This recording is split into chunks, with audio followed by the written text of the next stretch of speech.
This So, conference will now be recorded. okay, very good. It is now 7 o'clock. We have a quorum. So I will call the Thursday, February 4th, 2021 meeting of the Montechusett Regional Planning Commission to order at 7 p.m. I need to read this pursuant to Governor Baker's March 12th, 2020 order suspending certain provisions of the open meeting law and the governor's March 15th, 2020 order imposing strict limitations on the number of people that may gather in one place. This meeting of the Montechusett Regional Planning Commission via remote participation to the greatest extent possible. Pursuant to that open meeting law, all votes will be taken by roll call for remote participation. Okay, very good. The meeting is opened. I don't have any announcements, and we will get the roll when we take our first vote. With the approval of the January 7th, 2021 MRPC minutes. If I'm not mistaken, they were emailed to everyone yesterday. They are also on the website. And I do also have to mention that Holly mentioned earlier that this meeting is being recorded and will be placed on the MRPC website, the video of it. So you don't want to be seen, please shut off your camera. Okay, forgot about that. Okay, approval of the minutes. As I said, you have the minutes. I would offer a motion, we approve the minutes from the meeting of January 7th, 2021. Okay, very good. And also, please identify yourself. Yes, Peter Cunningham, Town of Groton. Okay, very good. Yes, whenever you make a motion or second, please identify yourself. So, Yep. Bob Swartz, second the motion. Okay, very good. We have a first and a second to accept the minutes as printed. Any conversation on that? Any discussion? No questions. If not, I'll call a roll. Okay, very good. First, Elena Bertland. Aye. Aye. Okay, very good. John Telepiak. Aye. Laura Schifrin. Aye. Matthew Brenner. Aye. Peter Cunningham. Peter Cunningham, aye. Okay, very good. Robert Schwartz. Aye.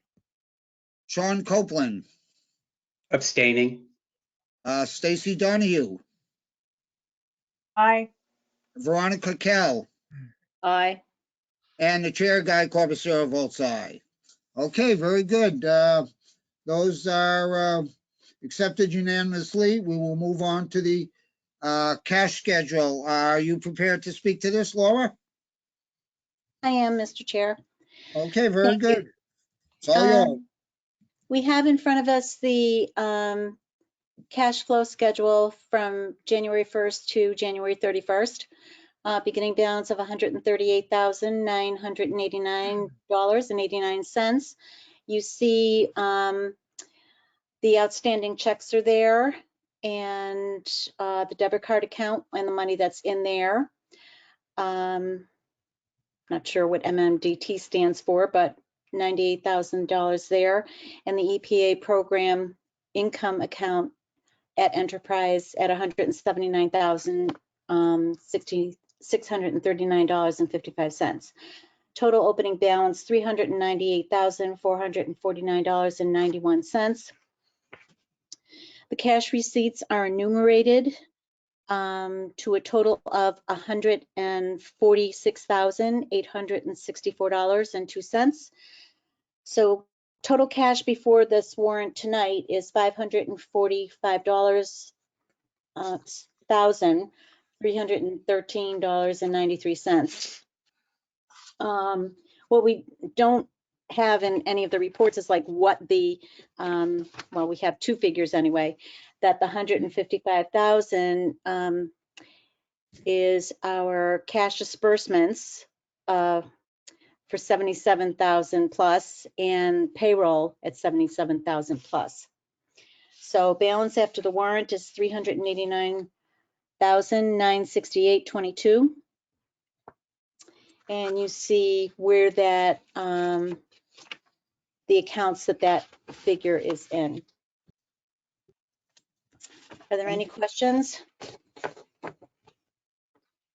there are no questions, I will entertain a motion to accept the cash flow schedule subject to audit. Bob Schwartz, so move.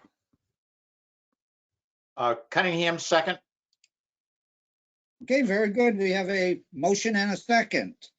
Again, any discussion of Laura or questions of Laura on this one? If not, I'll call a roll. Elena Bertland. Aye. Yep, you got it. Lynn. Okay, very good. I'm very lousy at names, so everybody please forgive me. John Telepiak. Aye, and yes, you are. It's Plepsiak. Okay. But aye. Laura Schifrin. I'm gonna say aye, and I have just one question. I'm sorry, I should have done it under discussion of Glenn. Is this where we are today? Is this what is typical? Is there anything unusual about this year versus any previous years of what we have on hand for money? We're earning more money because we have more contracts. Thank you. Sure. Thank you for asking. Great. Then we'll move on. Matthew Brenner. Aye. Nicholas Mellis. Aye. Peter Cunningham. Yep, Peter Cunningham, aye. Robert Schwartz. Aye. Rowley Payroll. Rowley Payroll. Do we have a Rowley Payroll? I've never heard that name before, I think. If not, no comment from there. Sean Copeland. Aye. Stacy Donahue. Aye. Veronica Kell. Aye. Okay, very good.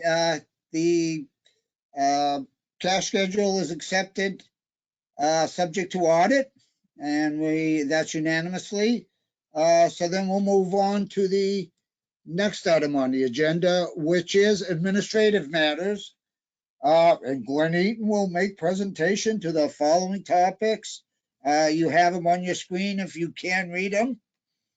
The floor is all yours, Glenn. Thanks, Mr. Chairman. I'm not going to repeat what's there on item 4.1. There's no change to the office status. 4.2 is about legislation about the retirement system. If people have questions, please let me know. The 4.3, I want to make a correction that we're about to make 12. That 9 grants were awarded in January is actually 12 grants were awarded to small businesses under the Attorney General program. Several more were made after I typed this about a week ago. 4.4 discusses the status of a regional grant, a regional community development block grant for the towns of Shirley, Lunenburg, Royalston, Townsend, and Westminster. Basically, it says the food bank contracts have been dispersed to the 3 communities, Lunenburg, Shirley, and Townsend, where food is operating. We received 10 inquiries for the Micro Enterprise Assistance Grant Program. Nobody's applied for the program yet, so that's the status of 4.4. 4.5, so I'm working on preparing a strategic plan. We've been working on that. I've been touching on that at each meeting. Now I actually have to get down to sit down and actually write it out for a presentation. Absolutely no later than June of this year. I'd really like to see a strategic plan adopted by the commissioners no later than June, so we can wrap that up this fiscal year. Hopefully earlier. COVID changes my schedule every day. Item 4.6 is where we would spend more time. So Brad, if you'd be so kind as to pull up, there should be 2 PDFs for, excuse me. Yeah, I believe there are 2 PDFs for item 4.6. And the gist of this is, thanks, Brad. Yes, that's the first one. The gist of this is that as Brad sizes it for the screen, we're proposing that Actually, that's the 22, Brad. Can you do the FY 21? Let me just double check. I think the 21's before the 22. Let me check the status of the agenda. Yeah, 4.6 is the budget for FY 21. We're going to do budget revisions first. So there we go. Thanks a lot, Brad. So as of the date in green there, February 1st, the gist of this, very simply, is that I added a line for revenue, which is, Brad, don't move anything yet, but I will ask in a moment. At the bottom of where you can see the budget, on the left, it says the MRPC's name, then FY21, then budgeted revenues. This first column, you can tell it's an Excel spreadsheet. Then it says federal, then it says state, and then it says contract being processed in capital letters. Just to the right, it says DLTA PY14. That means District Local Technical Assistance. Thanks, Brad. For the program year 14. Just to the right, there is a figure of 51,868.75. That is a new number that I plugged into the budget because the District Local Technical Assistance budget for the state fiscal year 21 is in process. Actually, I wrote it in process as of February 1, but it's actually been signed by the state and by me. So we now have a contract for District Local Technical Assistance. The contract for District Local Technical Assistance, or DLTA, is typically $207,000 and change per fiscal year. We typically take half of that, about $103,750 and change, roughly, and we plug it in where Brad has highlighted the $51,000 figure. Because we have so much revenue and so many projects that are ongoing, between the last few months, a boatload of new contracts have been awarded to the agency, and many of those end June 30 of this calendar year, which is the end of our fiscal year. Typically, we just have a lot of cash contracts coming in, so I instead of putting 50% of the DLTA for the rest of this fiscal year, I lowered it to 25% of the DLTA, and we're pushing off the other 75% of the revenue into the FY22 budget. For those of you that might follow every row, every line item on this budget year over year, you know, if you tracked that, then that's a change. So I just wanted to highlight that. Brad, if you'd be so kind to scroll down that spreadsheet for FY21 budget, it identifies local. Those are local contracts that are ongoing, and then it says pass-through contracts. The Mass Attorney General is that Small Business Assistance Grant Program. That's money they gave to us, and what we use to give to businesses goes to them, and then what's left over out of that 25 goes back. So bottom line, they gave us 25 grand. We're making 12 awards. 25, 12 and 25 is 13, so 13 will go back to the AGO. The total revenue being for this year projected at about 1,966,236. Brad, if you could go to the next page, please, on the FY22 budget. What's really driving this meeting tonight is I had a great conversation with Linda Quinlivan, Fiscal Manager, and Linda Parmenter, Administrative and Human Resources Director, about 2 weeks ago now, maybe 2.5. And my colleagues recommended that some line items need to go up a little bit and several need to go down a little bit. I'll explain a couple. I'll explain all quickly. It's very, very straightforward. What you see in red, you'll see a row that says unemployment insurance is the title. There's a 50700 item to the left. Thanks, Brad. And there's a $20,000 figure there in red. Now, please, for those of you in accounting, the red is not a negative figure. Just be advised, and the black is not positive. Okay, these are highlighted in multiple colors so people can see a little bit easier on the screen for this evening's meeting. The $20,000 was increased by about a couple grand because our unemployment insurance costs are going up. The 2 rows down, Brad, 50900 employee share health dental insurance, those costs are going up. Those were increased from 170 to 172. Meaning increase, we propose the increase tonight. We request your approval to make this approval of the budget tonight. Next one down, retirees health insurance went up by, let's see, Linda suggested increasing by 3,000 up to 22,500. That must have been at 19,500, obviously. The travel, the accounting, legal, those were are recommended to be decreased because we're not in the office for one reason. On travel, that was 5,000. So let's decrease it, or I guess it was 4,000. So it was, we proposed to decrease it by 3. The accounting legal, currently originally budgeted at 25,000. We're recommending an adjustment downward to 20 because we're not having as many legal expenses this year. The accounting expenses will come in about the same. Conference meetings travel down to 2,000, major events down to 1,500. You can see the reductions to the right of 3,000 and 1,500 respectively. Well, we're not in the office, so we're not spending as much money. So we recommend that we decrease some of these line items. Next one down, liability insurance, $12,000, increased by about $1,000. That cost went up. So if you see any line item that says insurance, those are costs that are out of our control. We have to adjust. Technically, we have to adjust our budget by the end of the fiscal year. But what I do for the new folks and to remind the folks that have been with us for a while is that because by state statute, I have to prepare a revenue estimate, quote unquote, for the organization every February per the enabling statute, chapter 40B, that if there's time, and I'd like to try to make the time, I'd like to make an adjustment to the current year's fiscal budget, as well as giving you a revenue picture for the upcoming fiscal year, which is required. If you could go down to office supplies, recommended to be reduced by $2,000 down to 5, so that must have been at 7. And then down at the very bottom there, 56,800 other post-employment benefits. So that's for retirees' health insurance costs. So we started with that line item at $25,000 at the beginning of the fiscal year. We're coming in with a more realistic $14,000 recommendation to reduce it by about 95 or 9,000. I can't read that. I need new glasses. We're socking away $2,000 a month right now, so we can get up to the 14 by June.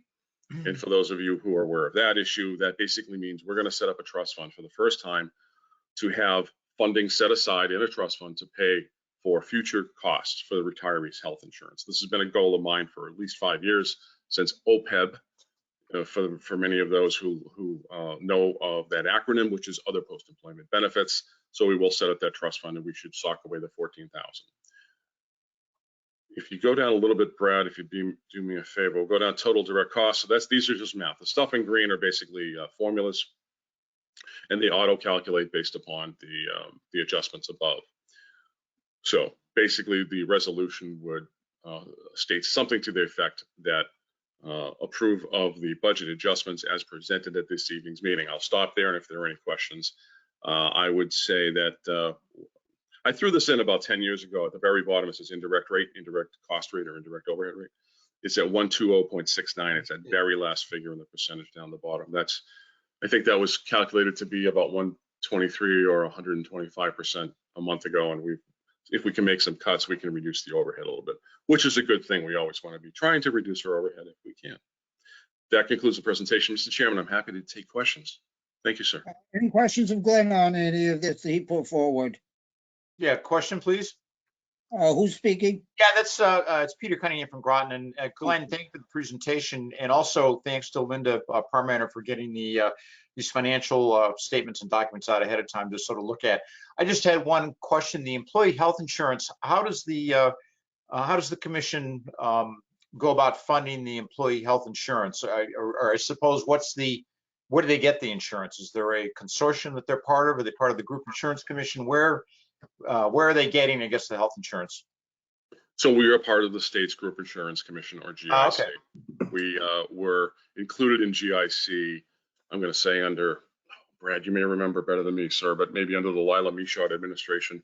Lila was our executive director between 03 and 07, okay. And I believe that's about the time, that's about the era. Think so, Brad? Yeah, does that ring a bell? Okay, thank you, Brad.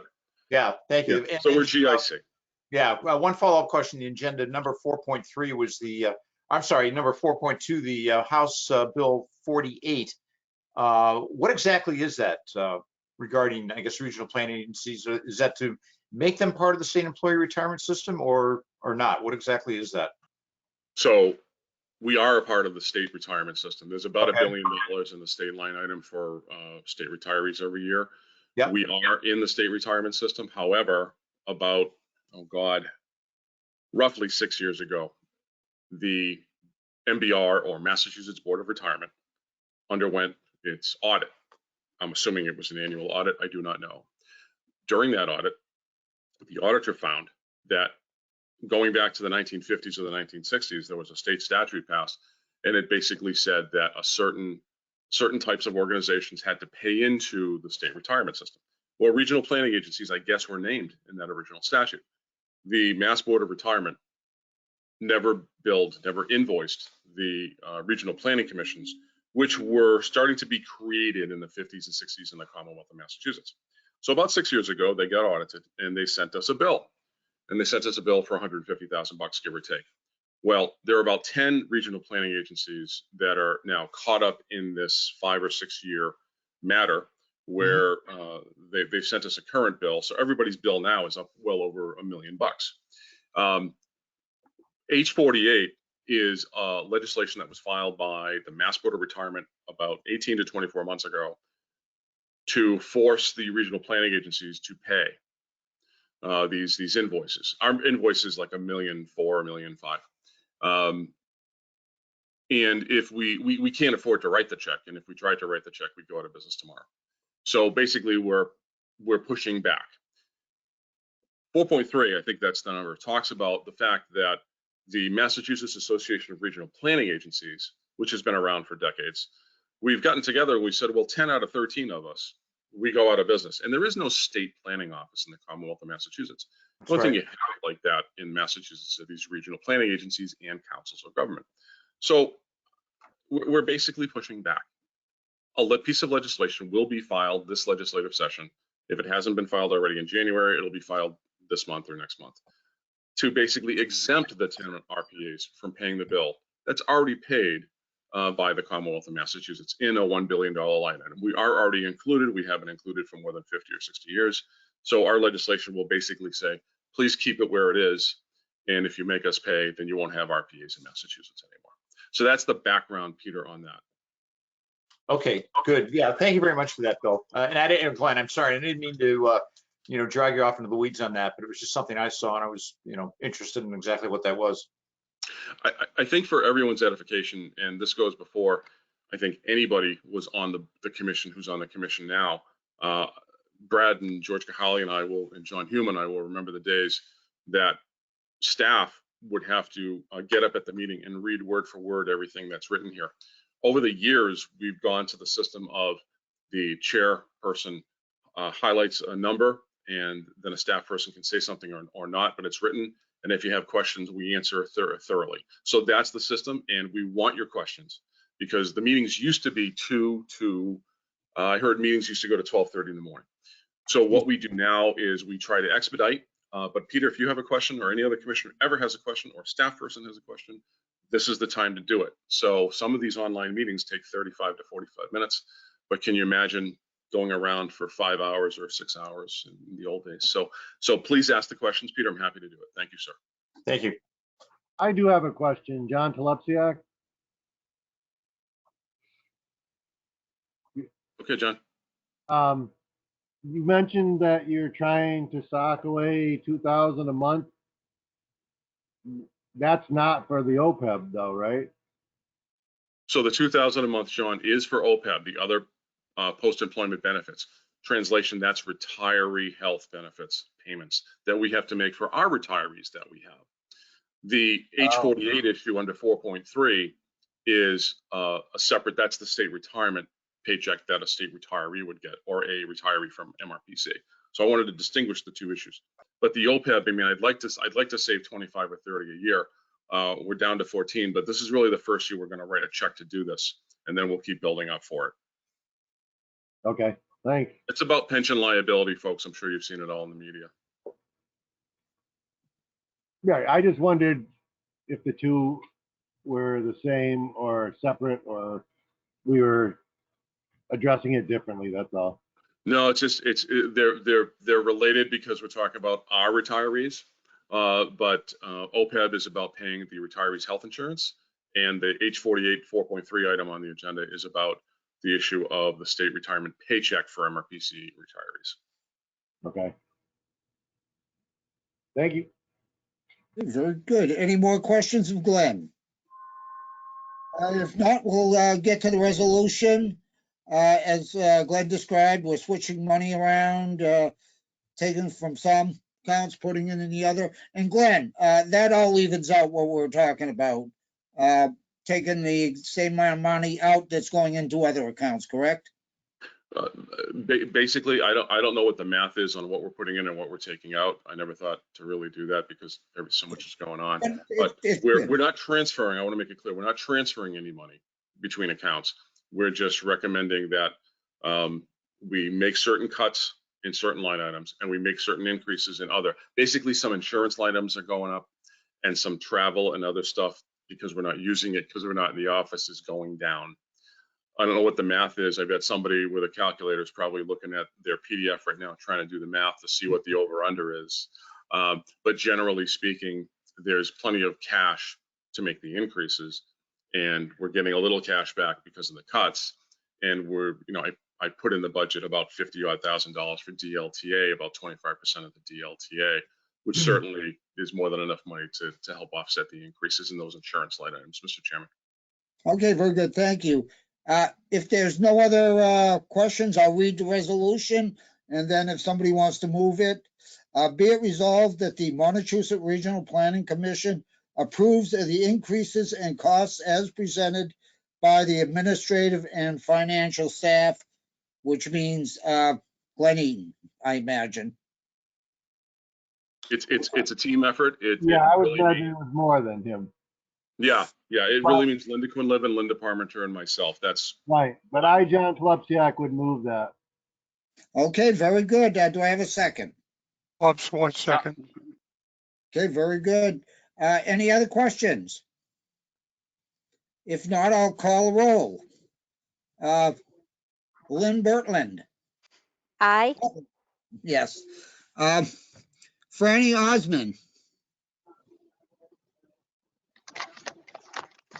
I don't think I'm a voting person. Okay, very good. Came to watch. Oh, okay. I'm saw your name there. John Thank you. Telepiak. Anyway. Okay. Well, welcome. John Telepiak. Aye. Laura Schifrin. Aye. Matthew Brenner. Aye. Nicholas Mellis. I'm a staff member. I'm not voting. Oh, okay. Sorry. Peter Cunningham. Yeah, Peter Cunningham, aye. Phil Duffy.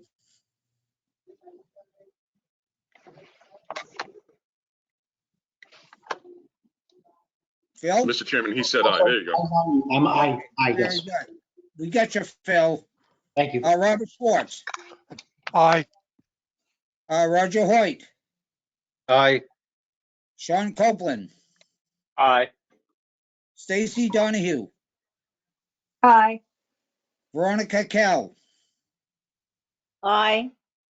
And that's unanimous, and the motion is moved unanimously. Do we have anything else from you, Glenn? The next item is my statutory requirement to present, not under this item, but if we go to under this item 4.6, I have to make a presentation on the FY22 revenue snapshot. So Brad is working on pulling up the spreadsheet, I'm sure, for FY22. And there we go. Thanks, Brad. So you're going to see a very similar pattern here. This is page one of 2 pages that Brad will get up for everybody on the screen right now. Thanks again, Brad. So you're going to see in the left-hand column our name, our year. It says FY22 budget, but draft. So there's revenue on this page. And you're going to see, actually, Brad, could you make it so we can see the first 3 columns? And then I'll explain columns 4 and 5 later, because it's a little tough to see. Thank you, sir. That's perfect, I think.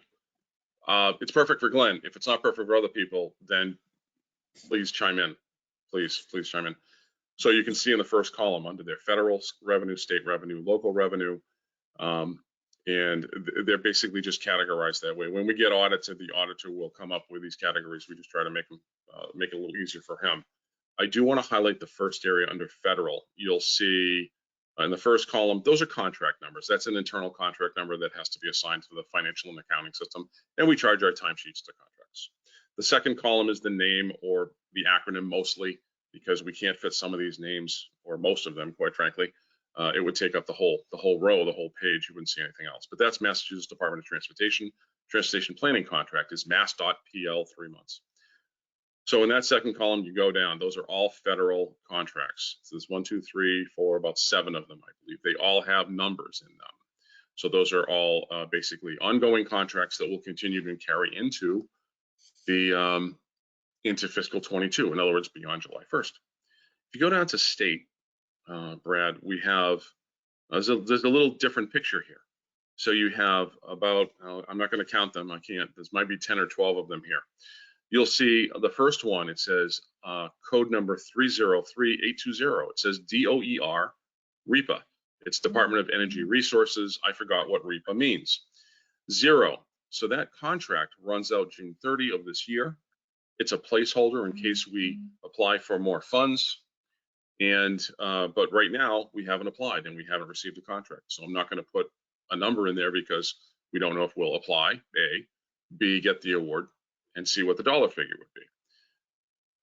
If you go straight down that third column, you'll see a 10,000 and then a 0 and then 155,000 and then about 4 zeros and then 3 figures in the 5 and 6 figures. Those right there where Brad's highlighting down. So that just carries the same theme. Some of these contracts run out in June. That's where you'll see zeros. You may or may not pursue, or there may or may not be funds in those categories. And then the ones that Brad has highlighted, those are programs that will continue on into the fiscal 22 year. You will see the last state contracts as DLTA PY15. When we talked about DLTA PY14 a minute ago, that was a typo. It's really program year 15. So 15 is the number, which is incredible that we're in the 15th year of that program. Below that, you will see the local contracts. Local contracts, we have a lot of local contracts going on right now, mostly or significantly in the green communities world. That's tied to the Division of Energy Resources above, and those become individual contracts. There are a couple of ADA contracts there, Americans with Disabilities Act self-evaluation planning that we've done with state funds to towns, and then the towns hire us to do that. Another green community for Hubbardston there that will continue beyond. And then you will see, Brad, can you highlight community assessments at 300980, please? So the one that Brad is in the process of highlighting, it's going to be an $83,319 figure and 18 cents. So that's the projected revenue that all of your communities will write checks to for the MRPC, and that's your municipal assessment. I want to pause there and say, basically, this budget is about total revenue down below about 1.7 projected, 1.7 million, about 83 comes from the cities and towns, and a significant portion of the 83,319 is used as matching funds against state and federal contracts, against leverage matches. So we make the 83, or much of the 83, we basically turn $1 into 2, $1 into 3, $1 into 5. So we use that to match and get larger grants. I think the DLTA has a match of 10%. John, correct me if I'm wrong. Nod or shake your head or chime in, man, if whatever you want to do. No, that would be correct, Glenn. 10%. Thank you very much. Appreciate that. And then this, to finish out this page 1, about 1.7 million is projected. I can pause there for questions, then I can explain page 2, or just go to page 2. Don't hear any questions? Go to page 2. Go to page 2. So Brad, if you pull up page 2. So remember the $1.7 million projection and some change. Now these are projected costs. In the very first line item under expenses column, it says row number 50,000. That's the code again in the financial accounting system. Total direct salaries, then total direct expenses, then indirect salaries, then indirect leave time.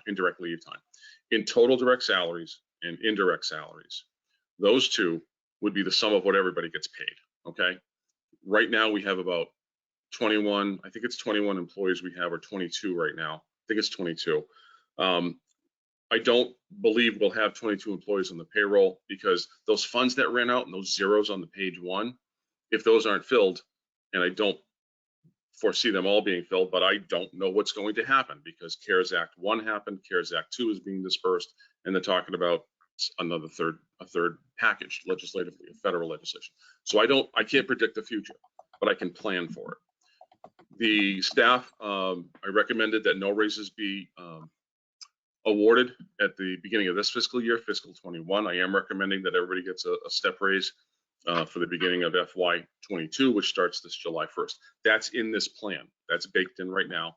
Those numbers will bubble up into total direct salaries and indirect salaries. Cash matches is where Brad's red pointer. That's really awesome, Brad. Thank you, sir. So you'll see a DLTA match for program year 14. That should be 15. I've got to change that. And then EDA SEDS, the Annual Economic Development Administration Comprehensive Economic Development Strategy contract that we have, that requires a match also. You see the dollar amount. Oh, and then the 15. There's the 15 DLTA that requires a match also. So those are the matches. Now, there may be other matches that we have to do with other grants in the future, but right now those are projected. Please remember this is February 4th. In 4 months, roughly from today, the first Thursday of June, we'll set the budget. This budget will change 100 to 1,000 times. We'll tweak variables many times over the next 16, 17, 18 weeks. So you'll see the same structure, but the numbers will change. I would conclude by saying the rest is the expenses from just below total cash matches. It says 50600 employee Medicare. All of those line items by title in column 2 with corresponding numbers in column 3 are merely just projections based on what we're spending right now in fiscal 21. Now you can see down there, Brad, if you go down to the very last row where it says 58,600 other post-employment benefits, that's the $25,000 to pay for the retiree health insurance, to try to put that money into the trust fund to pay for our retirees' health benefits when they retire. I'd like to get back up there. If we do 14 this year, I'd like to make it 25 next year. Ideally, I'd like to keep goosing that figure up. When you put a revenue projection together, you have the revenue on page 1, you have some expenses on page 2, and at the bottom, what we have here is a total of expenses of 1.8 million, 18881 and 145.83. Obviously, that's higher. I asked you to remember the $1.7 million figure, actual surplus deficit in the red. Now that is an accounting red, so you'd be in the deficit by about 178 grand. And it looks like we need to fill a gap of about 9.48%. So bluntly, if we get this revenue plus more revenue, we can do raises. So that's a message I always like to give to the staff. But if we don't get the revenue, then how can we do the raises? And we might have to make some other cuts. But this is just a snapshot. This presentation satisfies the enabling statute requirement that we had to do a revenue projection in February of the year. Some RPAs actually set their budget in February. The MRPC for the past 3 directors, that's all I can tell you about, because Mo goes back to the 70s as being in ED, and then Lila was here at 03 to 07, and then me since 7. We don't set the budget in February. We do the revenue projection here. We set the budget in June, and between February and June, we try to improve on the numbers and make a better budget.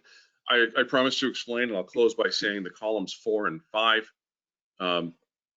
It's almost a repeat in column 4 all the way down. It's only an estimate to be adopted June 3 of 2021. The 5th column has another notation.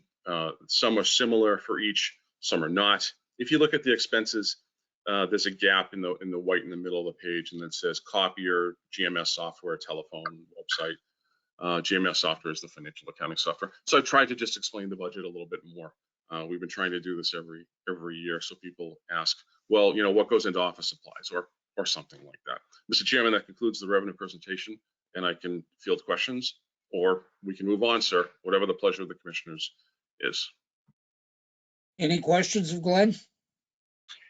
Yeah, one quick question, Mr. Chairman. Glenn, in the line item 50,000 there, the indirect leave time, what exactly is that? So that is everyone's leave. So we have 4 categories of leave time, 3 or 4. Let me try to remember them. In the personnel policies, MRPC personnel policies and employee procedures handbook, people get vacation time, personal time, personal day, okay, comp time, and holiday. Yeah. So that's the math. All right, that's got the it. ultimate math. Yep, that's it. Fine. Yeah, thank you. Sure. Okay, thank you. If not hearing any, I think we'll move on. Is that everything, You have, Glenn? That's all I had for the budgets. That's not a resolution. No. I just want to double check. I believe that's it, Mr. Chairman.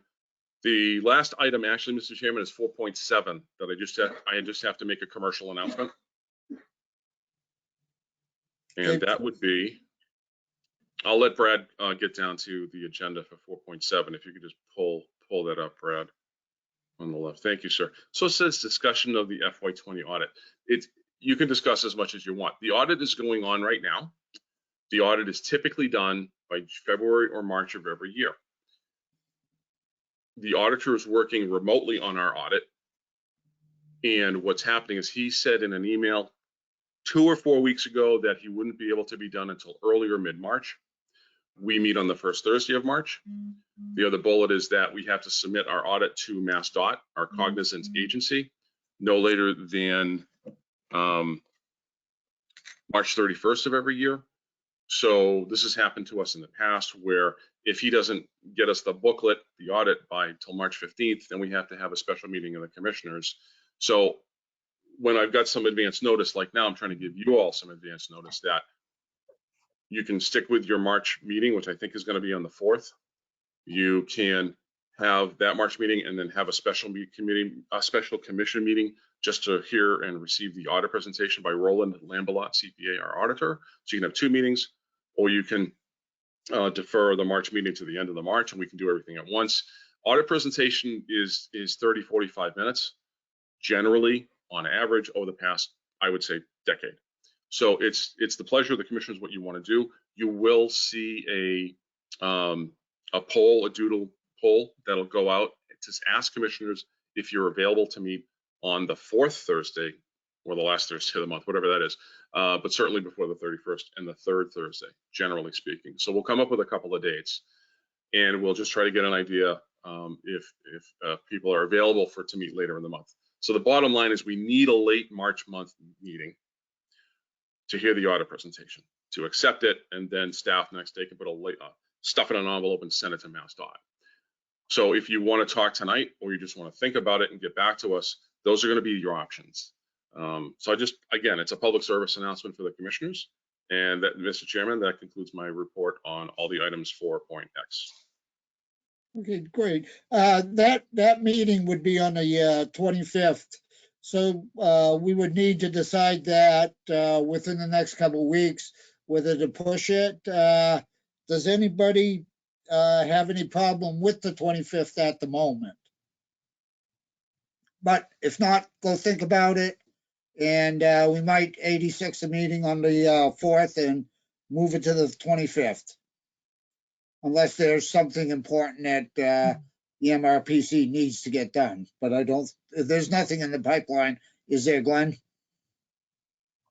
There's nothing out of the ordinary to my knowledge, sir. It would just be, one of the most important things we do is we take votes, right? You take votes. We make recommendations. Certainly the cash schedule and resolutions. Brad might have a TIP resolution.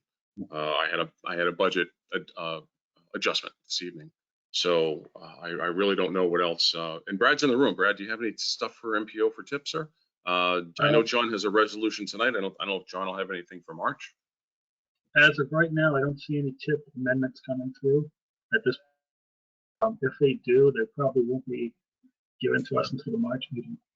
Excuse me. So that we'd still be on track. Either way. Okay, very good. Then we will contemplate moving it to the 25th, but I think that will be, give it a week or so people can chime in if there's a problem on that. Mr. Chairman? Yes. Yeah, would we have an opportunity, Glenn, would you have an opportunity to see an executive summary of the audit before that meeting, or we just get it that night as presented? You just get it that night, you get the whole thing. And what he does is he provides, you get the whole audit book. Yeah. And then he hits highlights within the book. And that's essentially been the pattern for, I don't know, 2 or 3 decades. But he literally walks in with the box hot off the press from the printer, wherever he prints up in Andover. He's in the Andover area. All right, thank you. Okay, one quick question on that, Glenn. This year, we will not have a book to actually look at, where in previous years we did. Will Do you think we'll be receiving it electronically? I don't know at this time. I can only tell you that Linda Quinlivan and Parmenter respectively are dealing with the audit on a day-to-day basis. I don't even think that conversation has taken place yet, but I think I'll ask my brain and I'll ask Holly's brain to make a side note that we should talk to what we call internally the Lindas tomorrow, and we'll ask them what the game plan is for electronic distribution. Certainly it'll be on display at this meeting. Yeah. I just don't know yet. So let's get back to you if that's okay, Mr. Chairman. Okay, very good. But it would be nice if we got it electronically the day before, to Peter's point, and that we do a quick review of it. Yeah, we'll pass that on to our auditor. I think Glenn froze on us. Okay, very good. I'm still here. If you Okay, can hear me. very good. Oh, I'm sorry about that. My apology. We will pass that on to our auditor, Roland, that you'd like to see an e-copy as soon as possible before the meeting so you folks can review. Great, thank you. Any other questions of Glenn? If not, we'll go on to the status reports. Not hearing any, just going back to the way Glenn spoke about it, what I do is I hit each headline. If you have any questions or want to discuss anything about it, please speak up. Staff is here just waiting to take your questions. So we go into status reports.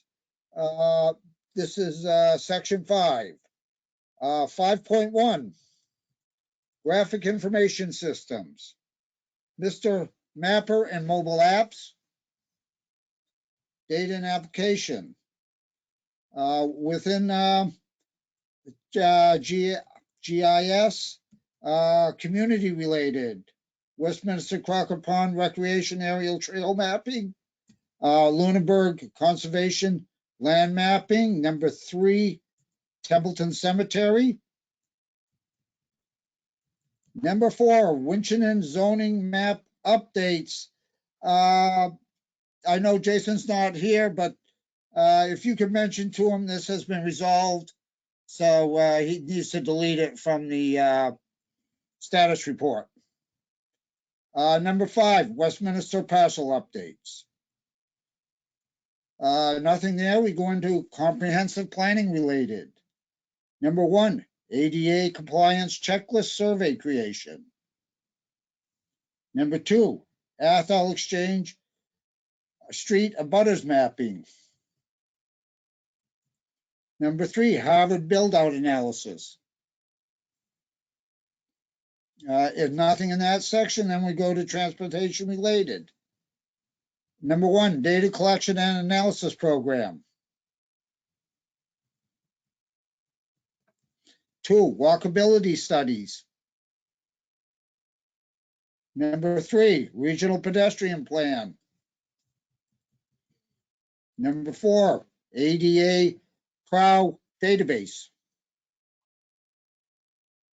No questions in that. We'll go on to transportation related. Shirley Station commuter parking. Ongoing. And that covers that section. No questions in that section. We'll go on to 5.2, planning and development. Comprehensive Planning Division. Federal Economic Development Administration, EDA. Federal Environmental Protection Agency, EPA, Montechusett Regional Brownfield Assessment Program. Massachusetts Executive Office of Energy and Environmental Affairs, EOEEA. District Local Technical Assistance, DLTA. Now, in this section, we have actually a approval required for the 5.2 District Local Technical Assistance applications. Who will speak to this, Glenn, or is this? We look to John, and he's ready to go. All right. Okay, thank you, Mr. Chairman. We did receive another round of district local technical assistance from the Commonwealth of Massachusetts for more than $207,000. And we did put out a request for service delivery out to all 22 towns and cities and the community of Devens too on January 6th. And we received 8 applications that are listed below for service delivery. I just wanted to point it out. These are not grants to the communities. It would be work that MRPC staff would do for the communities. And as you can see listed below, we have the community of Ashburnham that applied, Air, Devens, and Harvard for a greenways project to work with Metropolitan Area Planning Commission. We've got the town of Hubbardston applying for a downtown study, downtown bylaw. Lancaster, a village center district bylaw to continue work on that we did last year. We've got Leominster to do some mapping and updating community setting section of the open space and recreation plan. And we have the town of Petersham applied too for Nishwauk Inn and Academy building. It's basically a continuation of last year's study. A lot of it is public input. The town of Sterling, they're interested in a permitting guidebook and supplemental study to review the existing bylaws for impediments to economic growth.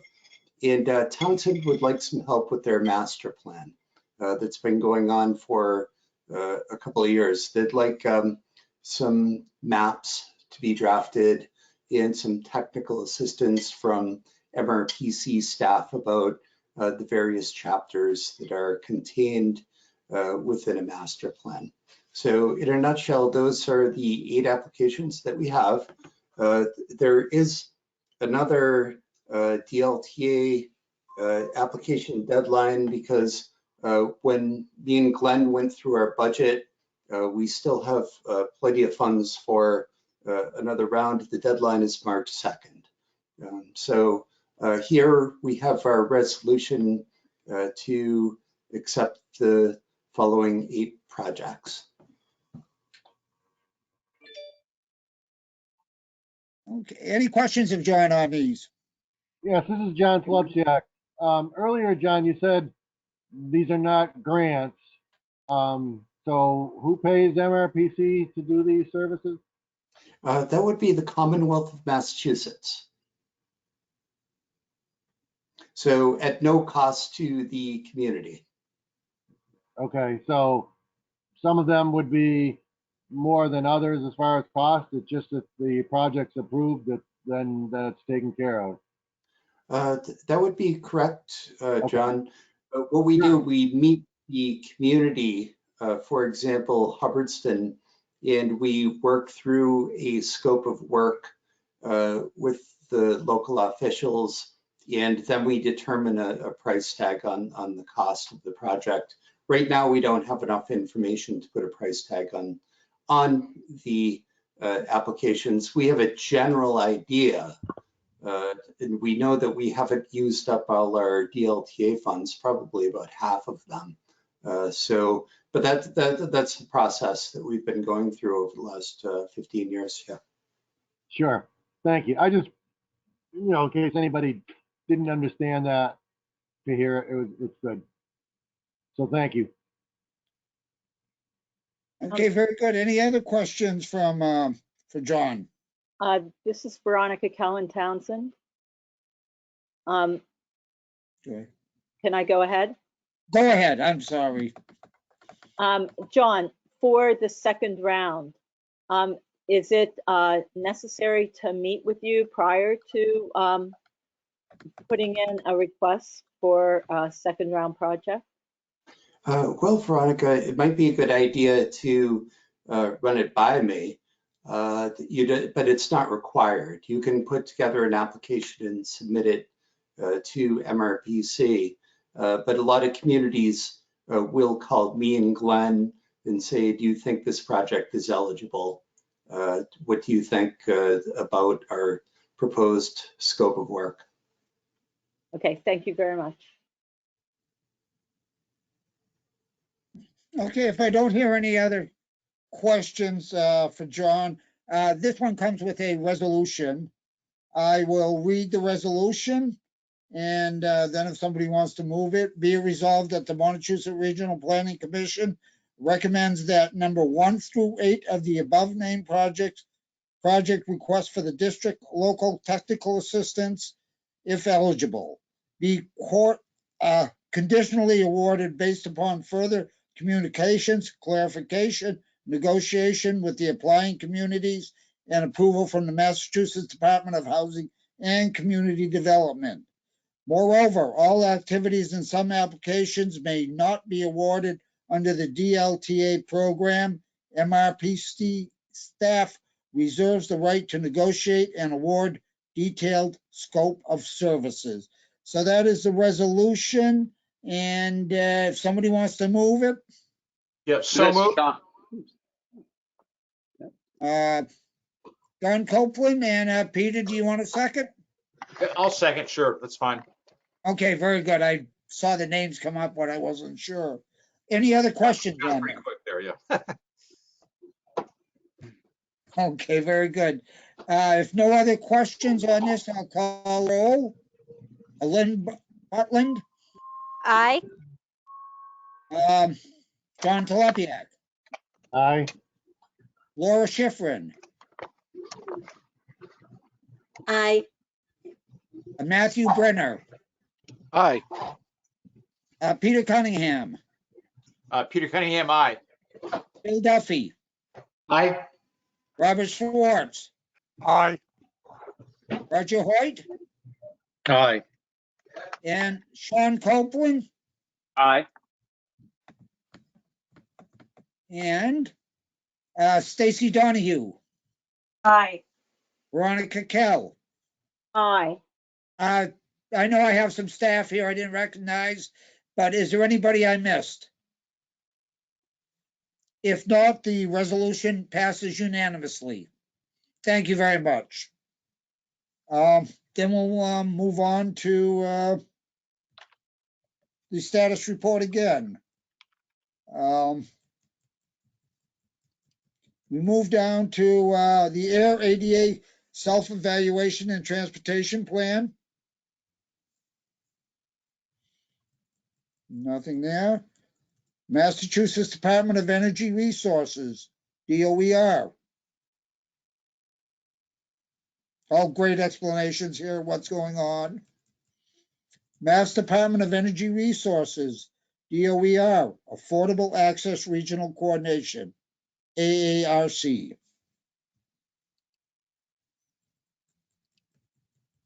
Health Aging Tufts Momentum Fund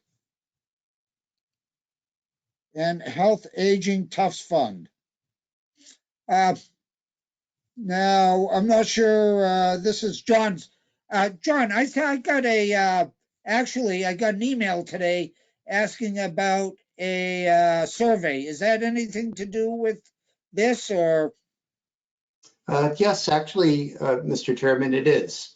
It's directly related to the Healthy Aging Tufts Fund, or $75,000 grant, working with the funding agency. And we're asking for all the help that we can get for the survey. The survey was distributed by the funding agency. MRPC helped out, but it's the funding agency's survey. Okay, great. So if you get that survey, respond back. It'll make us look good. Thank you. If no questions on that, I'll move on. Massachusetts Department of Transportation, MassDOT, More Rides Planning Project. Massachusetts Department of Transportation, MassDOT, Winchendon Volunteer Driver Planning Project. Community Health Assessment of North Central Massachusetts.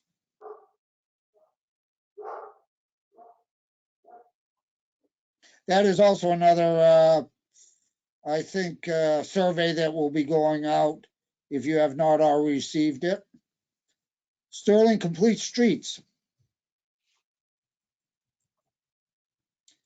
And that closes out that section. We move on to Community Development Division.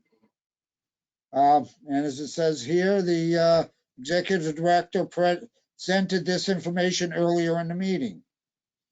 And the Massachusetts Enterprise Center. Nothing there. We go on to 5.3 Transit. 1, support of transportation planning operations. Number 2, technical assistance to MART. And under those sections, the Air Depot Square Pedestrian Plaza, Shirley Station Commuter Parking, Athol Lawn Shuttle, Worcester Commuter Shuttle, Fitchburg Leominster Bus Route Schedule, MART Comprehensive Regional Transit Plan, RTP, Update 2020, and then the MART Operational Managers Meeting. Nothing there. We go on to number 3, Bus Stop ADA Accessible Evaluation. And these are all George Cahales. If not, we go on to 5, no questions. We go on to 5.4, Transportation. And under this heading, we have a Massachusetts Joint Transportation Committee, a bit of information on that, and the Massachusetts Metropolitan Planning Organization, MPO. Brad, this is under your purview. Any comments on these, or? No, not at this time. Just that the next meeting for JTC is next Wednesday on the 10th.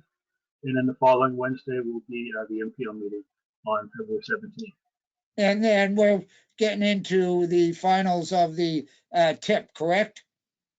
Well, we're still in the middle process right now. We're still evaluating the projects and doing prioritization. So we've got a couple months before we get the draft put together for review. Okay, great. So if you have a representative, make sure they attend to speak for their project. Then we go under the Unified Planning Works Program, FFY 2021. Under this section, we have not all related, but number 1, support of 3C. Then the Unified, number 2, the Unified Planning Works Program itself. Number 3, Public Information Reporting Participation Program. Number 4, development of the TIP program to develop the annual TIP. And this is Brian Doherty and Brad Harris. Then we move on to number 5, GIS Mapping and Analysis. Number 6, Data Collection and Analysis Program. Number 7, Performance Measures. 8, Intersection Analysis. 9, Walkability Study. 10, Fitchburg Corridor Study. Nothing there. We go on the next page. Number 11, Regional Pedestrian Plan. 12, ADA Proud Database. And number 13, roundabouts in the MRPC region. And this one actually has to do about roundabouts. In previous, they said roundabouts, but it had nothing to do with roundabouts. So they've honed in on it. And that brings us to the end of our status report. And 8:05 p.m., new business. It is now 8:04, so I think we're pretty well on schedule. Mr. Chairman, just one issue, if we could go back to number 11, was the, we just discussed was the, regional bike plan. Yes. Yeah, I would, if at all interested, and Glenn, I don't know if this is possible, if staff are interested, I would certainly be willing to contribute to that or offer information. I actually am a bike leader of different rides in the area and pretty familiar with a lot of routes around here. So I would be more than willing to be a resource. I've spoken with Sherry before about bike trails, so she's familiar with my background. Oh, I'll thank, mention it to her. That's all. Yeah, thank you. great. I'm a biker also, so I'd be glad to have your input. All right, thank you very much. Thank you. Okay, any other questions on any of the things that I might have breezed by?